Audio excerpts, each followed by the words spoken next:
Ayan mga boss, bumili tayo ng spring pin bushing. Ayan. Ito makikita nyo. Ito pang forward to. Forward.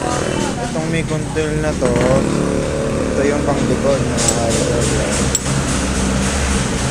25mm to. 4.5mm yung haba.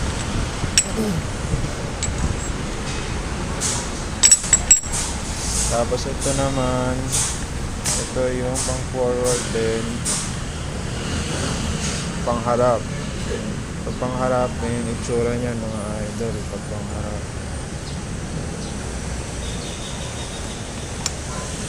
So itong mahaba, ito yung pang super great.